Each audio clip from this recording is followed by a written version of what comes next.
On Monday, November 30th. I hope you're having a good morning. I am for Atlantic Radio. So we'll start off this morning. Just some random thoughts going through my head. I don't know how well organized this will be, but plant some ideas and see what you get from it. I mean, I could do well organized shows, but honestly, that would just make life easier for people who don't like me. And I really am looking for people who think deeper and broader rather versus, looking for little bits of information. So, one of the things, the title of this program today is National Mythologies, and why do I say that? So I've been reading a book from by Vernon Stauffer from 1917, I believe it is, called New England and the Bavarian Illuminati, and it's been a really interesting book. Actually, kind of lets you go back in time and you see the origins of how the dissolution of a nation happens, or the dissolution of a people, I should say, into something where instead of being a nation of people brought together by a common belief and a higher moral purpose, they move toward being a group under subservience to a state. And it starts the same way. And it's really interesting to read. Good morning, Skeptical. Glad you're here today. And hello to everyone else who's here. So it starts with this idea that, you really start in the 18th century, right? And I'm telling you, there's a point to this history which will become clear for those living today. Um, that one of the things you learn about the 18th century history is that morality was very important, and the idea of why we had a society was paramount. That spirituality and culture were wedded to one another, and government was seen as subsidiary in service to that, much as promised in the Mayflower Compact. But you see a radical diversion begin to happen, that was not at all as popular as it seemed really into the second half of the 18th century, but yet it was driven by tax and money related purposes, and that there was the radicalism of the press that went forward. And in this, a key figure to pull out is the famous patriot Thomas Paine, right? Everyone's read Common Sense about the reasons and causes for the revolution, but if you ever read Age of Reason, you would never find a more anti-Christian, anti-spiritual polemic that basically justified the worst excesses of what was happening in the French Revolution under Maximilien Robespierre, the Committee of Public Safety, and the Jacobins, which were basically going around trying to destroy society. And I say all this because it puts things in a different context where you understand it's things that seem like they're sort of, how should I say, reasonable approaches to liberalism by people who are venerated when you look at them, like deists and secularists and whatnot, like people in our national mythology like Jefferson and Paine. What you find is that they were radical reformers that ultimately were only held back by the restraints of what people would do in their time, and would have gladly gone and made a fully secularized, much like we saw with the American Revolution, essentially, through Madison and through the influence of the Virginians. It's kind of interesting, and it's ironic if you understand the history of it, that people think in the fullness of time that the South was the Christian area and the North was the non-Christian. But at this point in time, with the exception of some peoples like Samuel Adams and some of the hardcore patriotic types, that realistically the check on the system that was designed to try to keep morality in the model actually came from the Federalist Party. It came from New England, and it came from the Northeast. Of course, that changes. The Unitarians come in, and they undo the Puritan Congregationalist Church, and they get it caught up in this idea of the social gospel. So they take a strong institutional and then wed it to secularism, atheism, and naturalism. And then we end up with a system much like today where we have scientism and secularism and atheism going forward. And it's this idea that the service of man as humanity is the greatest good is what we can accomplish. And of course, that sounds very good until you realize how man treats one another. And then you start asking old questions like, what is the purpose of life, right? Are we here to reach out to the higher ladder? But that has worked really horribly too, because now we have no commonality. So we've ended up in the Hobbesian war of all against all, but all of this was predictable if you begin to understand how the national mythologies were lies. And by the way, I have made some progress on the flies. I haven't quite finished it yet. So why do I go into this level of detail? Because I think when you're constructing a new nation, you have to take the time to deconstruct the national mythology. And there's a left-wing deconstruction that goes like this. All Americans were bad because all Americans did bad things, and they were horrible to people who we like, and we don't like you, and therefore you're terrible. And modern historiography is chock full of these books saying that America's a terrible place because it did this. And so in a response to that, you see usually the right-wing response is America's great because we had aspirational intentions that did this thing. But the problem is intentions don't speak to results. And the thing about it is the fact that the left goes ahead and just uses the victim culture leaves aside the fact there's a more legitimate critique that the right wing needs to learn how to make, which it hasn't learned to make for years, which is rather than knee jerk patriotism, because the people who are loudest against this are people who have objectively terrible ideas. We should recognize that once upon a time they were the nationalists against the monarchists. And instead of defining who we are in opposition to the people who are loud and who the media always supports and who have money and newspapers and all that, because that's the trick, that we need to begin articulating our own idea of self identity in a positive, affirming sense and recognize that the United States does not do that, cannot do that, and will not do that. And because they cannot and will not do these things, we can never come together as a nation. You cannot have a nation with multiculturalism last. It just doesn't work because ultimately you will end up in a fight over and over again in factionalism and political struggle and discord over what you want to accomplish. Now, can you separate? Sure. Can you have an empire? For a while. But sooner or later, when the plunder stops, you end up with a system that is not sustainable. And that's one of the things that we are really facing today. When people talk about the problems, people are always looking for the catalytic event, right? They're looking for a military attack, an economic collapse, a downturn. But what they're not understanding is that these are just final events that are happening to justify something that has already occurred. The schisms and clefts are already here, but what the question should be is what does the reconstruction look like? And that's the question we should be asking today. So it's one of the things I've been working on very heavily for the Atlantic, and there's some ideas that I want to put forward here that fit out of this historical model that I think we should argue. And number one is that I think that the time has come to abandon the education system as it exists. Why do I say this? Well, number one, on the simplest level, if you've understood Common Core philosophy at all, you understand it's making your kids dumber and not giving them the abilities they need to think. It's not teaching critical learning skills. It's teaching a form of submissive sort of estimation in terms of how you would go forward. And the history of it's just wrong. I don't know how else to put that. So what can we do instead of that? As we go forward and you see kids go to colleges, parents spend hundreds of thousands of dollars for basically learned credentialism and indoctrination into the social milieu. So what we need to do is begin creating an alternative. And I'm going to suggest as we go forward that we grab a little bit of an old French model, the Lyceum model. And the way it worked, and this was big in the Northeast and the Midwest, especially in the 19th century, is that people who had wisdom and knowledge would give speeches, seminars, and give access to people so that they could help develop them. And that is something we can do. And we can develop a model where, maybe what they used to do actually is sometimes they would have Grange clubs. What would happen is people would gather, they would gather in person, they would see someone who had an ability or talent, and they would hear a lecture. Much like you would go to a church to hear a sermon on Sunday, you might go on a Wednesday evening to find about the latest thing in agriculture. And from that, you would end up with a widely dispersed people who are able to do things that would be highly local centered, but there would be people who would travel the circuit. So instead of YouTube, where people just sit home and we do these things and we allow them to dictate what can and can't be out there, what we can do is build a combination of a virtual and live lyceum. I understand a lot of people aren't going to be ready to go out there on day one, and we're going to have to build this up. But there are a lot of really good, really intelligent speakers who could go out there and tell you truths. And if we were able to couple that with the ability to have open discussion about it, we would accomplish a lot. But it's not just to say that, hey, go out there and spout my opinion. It's rather to give some real value added materials and a little bit of curation to this. We can go ahead and create the opportunity for people to have a background. And maybe you build a little bit of formalism behind that and say, hey, this person watched 20 lectures on agriculture. And we couple it with a guild system where you say they spend 10 hours in the field. Wouldn't that be more valuable in honesty than some abstract form, going out there and saying that, oh, yeah, no, I went to college and I got a degree in, applied biology. Oh, what did you learn? Well, I learned about gender dynamics and all. That doesn't matter.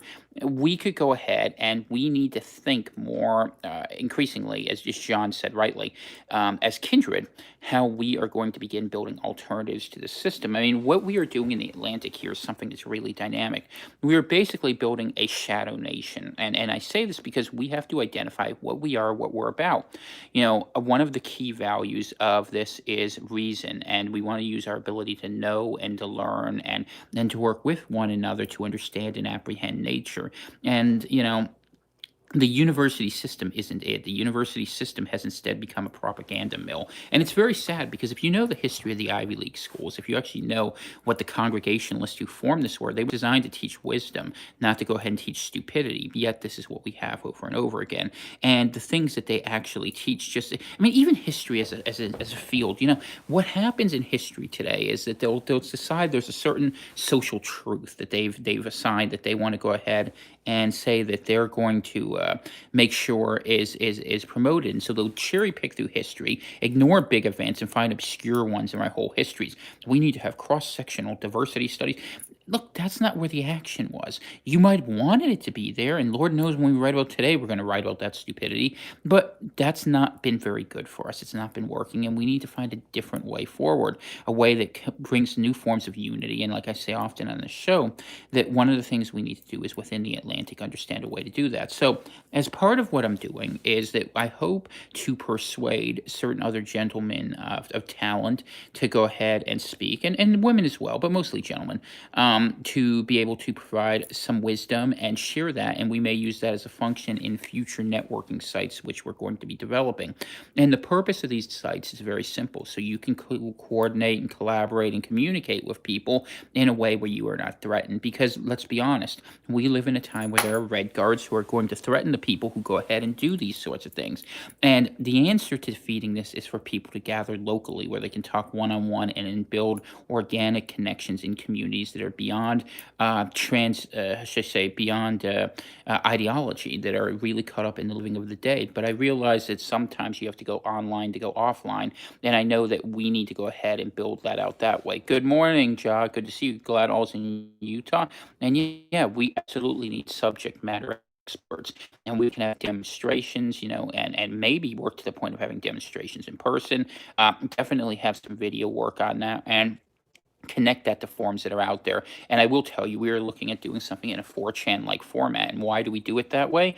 Because the thing where they're economically being depersoned, and this is the big fight of our days ahead. I spent a lot of time talking about yesterday.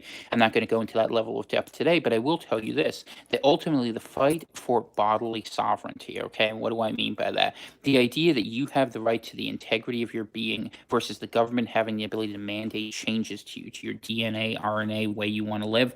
That's the Democrat, whether you're looking at Trump or Biden, anybody. You don't have the right to your own mind. You can't control what's coming in and what's coming out. It's bad enough they try to limit what can go in front of your eyes and what can go into your ears, but they're reaching the point where they're now trying to re-rig what's inside you.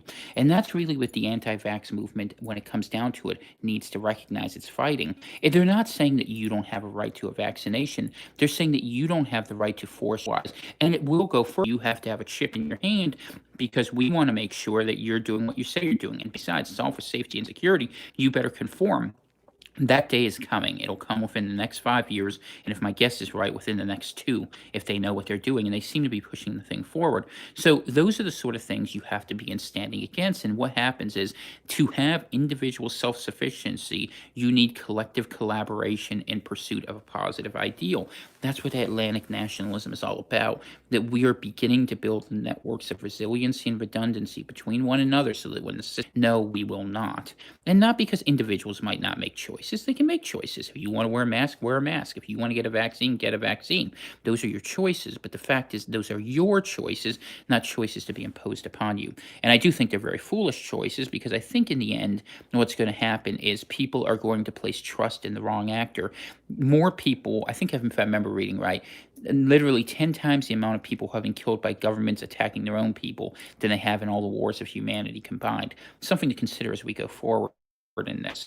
So what's the takeaway from this? What I'm going to do in the medium term is I'm going to develop the New Albion project in 5 different directions in terms of areas, because I want people to develop more locally. New York, New Jersey, and Pennsylvania will represent one area. Connecticut, Rhode Island, and Massachusetts, another area. Maine, New Hampshire, Vermont, an area. New Brunswick, Nova Scotia, Prince Edward Island, and Newfoundland, and then the province of Quebec. And why am I doing it that way? Because I realize that what we need to do is pick the issues people care about. Anti-vax is one. Homeschooling is one. Homesteading is one. What banks are doing to us, how people are being robbed, and we need the connection between these things to get local. And does that mean we have a bunch of small states or one bigger state? That's an organic decision that needs to be made. I know for a fact that up here in Maine, people are interested in this, and I know enough people in New Hampshire to say that. We'll see. Maybe the Vermonters will come along. I don't know. Lower New England's harder. Same in Canada are ultimately going to be one people, and we should be one people because the lines on the map don't match the lines in our hearts, and we need to think differently. But as this goes forward and we see more and more compulsion being exerted by centralizing government impulses who will humanist saying that we need to go ahead and augment humanity, there will have to be a counter voice. And the money is not there, but the people are there, and we must go where the people are and find ways to sustain our social credit that can be subverted if in fact people are willing to work together. And this is the hard thing. In an age of technology, we're going to have to learn to do things offline. In an age of individualism, we're going to have to learn to work as a group, and we're going to have to learn what we're about. So these are the questions that I've been asking this morning, and when I was reading some of the stuff, but yet this thing is anesthetized in history. You never hear, about the horrible way Karl Marx treated his wives or his wife, for instance. He was utterly abusive. It didn't even go to her funeral, actually, if you read these things. But heroes only wear red, right? That's the way it works in history. Whereas other people are painted as intolerant and awful, and learning to get around the media is such a big piece of it. But remember, the media has a lot of controlled opposition, and they have opponents that are anesthetized. Consider Fox News as the perfect example of this. How many people who were right wing have learned in the last couple months that literally Fox News was a honeypot for you in a lot of ways, where they were going ahead and convincing you that they were sympathetic, but they were just waiting to go along with the program.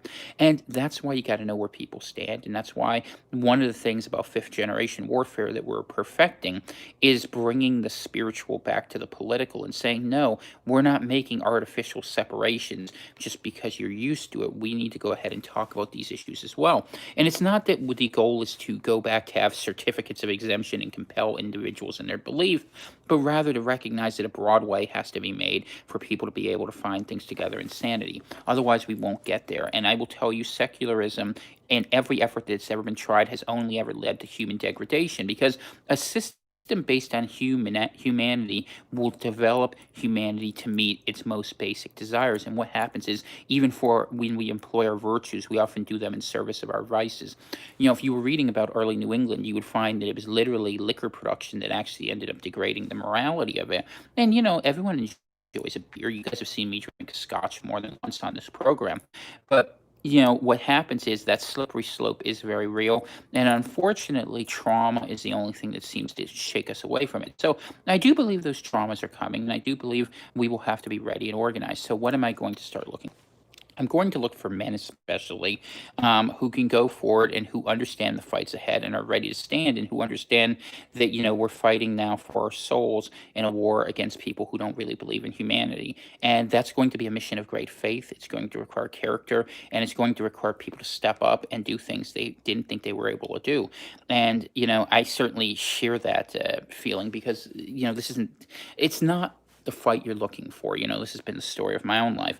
I don't look for fights, but I see problems and I see things I can't walk away from. And I can't walk away from this because I see what's coming down the line, and it just terrifies me, because I know that if things don't start to happen now, if a positive alternative isn't reckoned, what will happen is sooner or later, beyond ideology, the centralizing totalitarian impulses of government will be used to go ahead and suppress the people out of any ability of sovereignty. And you don't have to. You look at these vaccines, and I could tell you stories I read about how the mRNA changes you. You lose the God gene, potentially. Nanotech can be built in your body, but I'm not sure if that's all that happens. But I will tell you this: you're opening a door, and this is the point where that door is opening. Where the idea is, if you allow a vaccine that publicly says it can go ahead and change the way your body operates, okay? And I don't mean just a little bit of medicine. I mean literally recode you. You are inviting transhumanism system to get a foothold in you from which you will never dislodge it. This is our 1913. This is our federal income tax amendment and our Federal Reserve moment, our fight all in one about whether or not we're going to give up our bodies. Because if we give up our bodies, it won't be long before we lose our minds. And that's a given. And with all the propaganda out there, all the monetary inducements, everything being set up to say, just go along with this, go along, someone has to stop and ask the question why, because the reality is at least half of Americans seem disinclined to do this, and yet there is no voice speaking against this. The nationalists don't speak against it, the communists don't speak against it, the Republicans, the Democrats. You become, Joseph says it right, you become a patented object. And you literally, the thing that's scariest to imagine, and I was talking with Dana about this before bed last night, is the people who agree to these things may not know what they've lost. I mean, it's like asking a person who's blind to describe sight. What happens if you lose a mental faculty you weren't ever using that takes away your potential? And that could happen. I mean, with genetic engineering, who knows what's possible? I'm sure these people do. They've been working with CRISPR and other technologies for 15 years on this. What Human Genome Project was really about. They wanted to figure out ways to engineer you. And if you don't have to think very hard, you watch the old movies. Go watch A Clockwork Orange or something like that. Or, 1984 or any of those movies that were out there. They don't really make them the same way they used to, or it's as obvious, but the Pavlovian, predominant. And so when we look at these sort of questions that are out there, we are going to have to figure out ways to go ahead and offer alternative to this. And what I suspect is this, that there won't be a lot of support until there's a ton of support. And it's the way it always is with these moments. Flashpoints happen. Your Concord and Lexington, your Bull Run or Fort Sumter. You have these moments that happen where people change the paradigm. And then what we need to do before we fight a paradigm shift is be ready to anticipate where it's going to go, anticipate what the dynamics of that are, and recognize that this battle is bigger than ideology. It's much bigger than, even basic identity in a lot of ways. You're fighting for your right to be yourself. And it's a fight you may not even recognize you're involved in because there's so much delusion. Information warfare is tough. The generals of this age aren't going to wear green uniforms and have stars on their shoulders. They're going to be people like you and me who can see a couple steps ahead in a chess game where you're playing on 6 boards at once. And if you lose any of them, you lose every single one of them. This is what was promised. If you're a Christian, you understand this. The book of Revelation talked about how confusing this time would be. And it really is that time because we are dealing with an age where what it means to be human is in question. And if what it is to be human is in question, then our souls are certainly in peril. And I say that because people ask, why do I think big things are going to happen in this day and age? I think they're going to happen because God doesn't want to see his creation wrecked. I was reading yesterday, I didn't get a chance to make it to church because Dana wasn't feeling well, but for the exchange I sat down, I was reading the book of Deuteronomy, and as I was reading it, and I was reading about the efforts of Moses and Joshua as they came around Edom, which was on the east coast of the Dead Sea. What you saw was over and over again is stories of how the Lord was leading this army to wreck people who didn't seem to belong. He's said to be 6 cubits wide. Let's use 18 inches for that. 6 feet huge. Imagine Fezzik from the Princess Bride. Literally, you hear the story that Moses is stabbing at his ankles, much like Gulliver's Travels, right? That literally win this fight. Or maybe that's why you have the great myth of the Achilles heel, that the hero was able to defeat the giant because the gods intervened, or in this case, God intervened. And the story is really interesting because what it tells you is that there are things that, when they're abominations, they get destroyed. And if you want to go even further into your sort of weird archaeological past, go read the book of Jasher, and you'll see these sort of things are out there. But I use this example because when you have something that is not you, you may end up having to fight it because it will want to destroy you, especially if it thinks it's better than you. And when we deal with augmented humanity coming forward, where you see people who are in a transhumanist mold, you're going to have 2 different types. You're going to have some sort of elites, maybe, that can go ahead and, will have super advantages. Think like Stargate, right? They had the sarcophaguses, and they had bio enhancements. And then you're going to have drones, which is what a lot of other people will have, which is, imagine if you had the ability and you were controller of society to have AI linked with people so you could track them at all times and you could erase their memories of what they were doing. And people say, "Oh, well, how's a vaccine lead to that?" Well, a vaccine could go ahead and program you to where you don't have such skepticism. And they say, "Hey, you're going to get free money. You signed up anyways. Get this chip." Then they can track and trace you, release things. Do I know all the mechanisms of it? I don't need to know. I understand the motives of the people involved, and this is what people get wrong. Everyone's always like, "You have to prove to me these things are right." Look, their own behavior throughout all of human history proves to you what they will do if they can do it. You only have to read literature for the last 300 years and you can learn the ideas that have been out there. I mean, do you want me to drop every little name of knowledge that's gone forward from here? Go back, find what's his name, John Robison's book. They were talking about this stuff even in the 18th century. And before then, if you go back to John Dee and was it Bacon, and you go to those people, you can find it. It's not hard to find. It's right in front of you, and they've dumbed you down enough where you don't even look because you're busy fighting over battles they've given you. And we do that over and over again. And then you offer your allegiance. I pledge allegiance to the flag of the United States of America, right? One nation under God, even though our First Amendment says we're taking God out of it. Indivisible, even though we encourage factionalism at every level and have since the very beginning. With liberty, you can't even control your own body now in most states. And literally, like in Maine, you're not allowed to go to school if you don't have vaccinations. Where's your liberty? With justice, well, where's the FBI been in investigating anything? Have you seen it? For all, and no one feels that. And why does it happen? Because we don't have truths, we don't have commonalities, we have a national mythology. And my job is to help deconstruct that national mythology.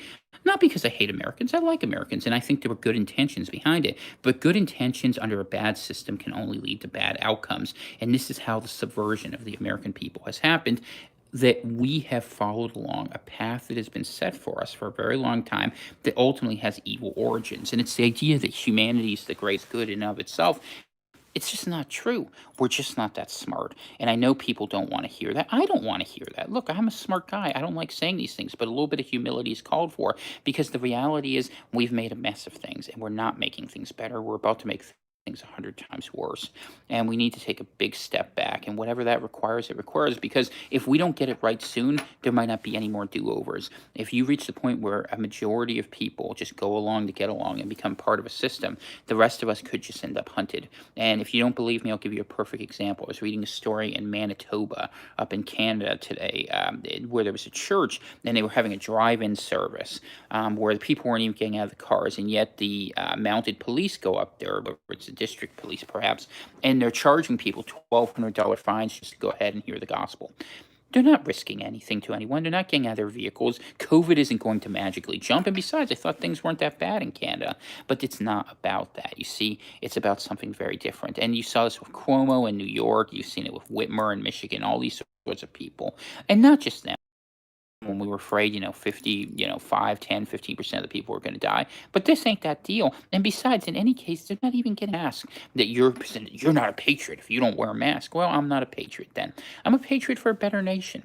We could do something different. And wherever you live, I think that's where your mind morning as I just kind of figure out what we need to do next. And the thing about it is, I mean, and I don't know if anyone else shares this feeling, but like, a lot of people are just kind of going along to get along. We're waiting to see what happens with the election, and we all are because we don't know what fights are going to break out. We suspect some, rumors of wars and things like that, and big wars promised. Maybe we'll have the Ezekiel 38 war that's been promised forever and a day, or the Joel 2 army, or any of these things. But what we've ended up with is a situation where now we, seem strangely disconnected from our lives, and even wherever you live, whatever you're doing, it's like we're all waiting for something to happen instead of deciding what we're going to do. And the time is coming where we're going to have to decide some things very quickly. And I think honestly, we probably only have a few months to connect the pieces. Um, People think I'm overly pessimistic, and maybe I am, but I'm going to stand for what I believe. I'm not looking to have violence against anyone, but I'm not going to allow violence to be committed against me. And by violence, I mean being thrown in a cage or being punished for being a human being. I'm just not going to allow that. And if they want to fight over that, so be it. We'll fight over that. We in this country have fought bigger wars over less. And it's about time we fight against the people who actually oppress us. And I'll give you a hint: it's not little Iraqis, and it's not Afghan goat herders, and it's not Viet Cong running around. It's the people who've been running the big systems here. One of the things we don't talk about enough, and I mentioned it's just what the banks are doing, and we just never hear anything against about the Fed. But Janet Yellen's coming back in, and we're getting to that spot where they're starting to own everything, and now that they own all that they want, all of a sudden rent might come due because they got all the property on it cheap. It's called collateralization, and we're going to see what goes forward. But you know what? When the Great Reset comes, we don't have to play by their rules, and we will have one chance at that point to say we will not take the deal. And those of us who don't take the deal, whatever continuities we have between each other, we're going to have to come together at that time, because if we don't, we will be overrun. And that's how history has gone. I mean, it does take a small, radical, loud minority, but it also takes a whole lot of will. And I hope you have moxie and cojones, because you're going to need them. And we'll do what we can about that. So those are the things that I'm thinking about this morning. And I just had to just take a little break from reading my book, because I can read fast and I can read a lot, but the problem is I like to think on what I read, and those are the things people don't take the time for, which is going through and following along tracks that are set for us. So hopefully we'll see this evolve in a good way. I just say a very quick prayer for each of you guys. Heavenly Father, I just pray God's blessing upon each and every person listening to this program. You give us strength and wisdom for the day, opportunity to defend our souls, which is a gift you've given us, for which we are all grateful. So in Jesus' name, I pray that. I hope you guys all have a wonderful morning. I will probably not be on this evening. I will be on Friday evening. Expect me to pop up a few times. Wouldn't be surprised if I do that, depending upon what I end up reading. And just gonna put more pieces together. If you're not in the Telegram group, t.me/Atlantic Homeland, come on in and join us. You don't have to necessarily live in the Atlantic. It's fine. Just an opportunity to talk, and will help people spawn off. So Bear and everyone else, have a good morning, and I hope you guys who are at work, you have